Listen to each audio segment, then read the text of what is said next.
We are next to the 18th hole on this beautiful links course on the Lancashire coast, and we're joined by Trish Johnson, who's going to be talking us through the competitors. But let's talk about the course first of all. This is the fifth time that Royal Lytham St Anne's has staged the British Women's Open. How tough a course is it, Trish? It very much depends on the weather. It's a wicked test if the weather gets rough. I think the last time we were here it was absolutely horrendous. The cut went up 4 or 5 shots literally, within about 3 or 4 hours. If you're on the wrong side of the draw, it is that type of golf course, typical links course. If you're on the wrong side of the draw, it's a tough tournament to win. But the good news for the competitors, I think, is that last week this was firm and fast, to say the very least. There was no grass at all. But the rain in the last week or so has made it quite soft. So very playable. Totally dependent on the weather. Yeah, because last year the conditions were so bad, weren't they, that it did affect a lot of golfers' play. Yeah, I mean, it wasn't horrendous. I was the commentator. Been in worse. I've been in worse. I played in worse. It was, but Kings Barnes isn't really, a links course. It's a beautiful course, but it's not really a links course. This is an absolutely, traditional links golf course.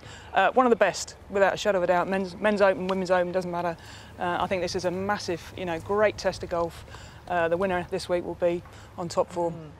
We've just watched the Women's Scottish Open and Aria Jutanugarn won that. Do you feel that she might be one of the favourites? Well, it goes without saying, she's world #1 now. It's never easy to back up a win. Having said that, she'll be on a massive high. To go into a major on a massive high when you've just won the previous tournament against, best field over here for the year. I mean, she's definitely one of the favourites. Long hitters, I think, there's no question. I mean, last week was interesting because it was really fiery, really bouncy, and at the beginning of the week I played in it and I thought it would actually kind of even the field out. Shorter hitters would have a chance. As it turned out, the top 3, in fact most of the players in the top 10 were all pretty long hitters.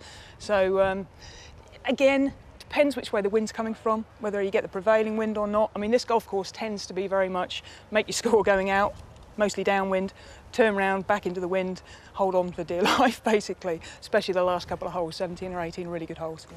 Who should we be watching out for, do you feel? Well, personally, I mean, I played with Minjee Lee. It's the first time I played with her last week. Massively impressive. She finished second, lost by a shot. First 2 rounds, she didn't hold a putt of 10 feet. She had about 20 putts of 10 feet and didn't hold a single thing. So if she gets her putter hot, I'd say she's a really strong favourite. Of the home players, I played a couple of weeks ago with Laura, played out of her skin at the US Senior Open. If she plays in that kind of form, she's got a chance. Bronte Law finished the top Brit last week. So Mel, as we'll talk about later, this bout time she came and won a big tournament, great talent. There's too many players to just, there's a Su Yong Ryu, who I think she lost in the playoff for the KPMG a couple of weeks ago. She's always up there, just kind of finds it hard to finish off tournaments, but she's always up there every week. There's a lot of players, but I do think that the longer you hit it around this golf course, the more chance you're going to have.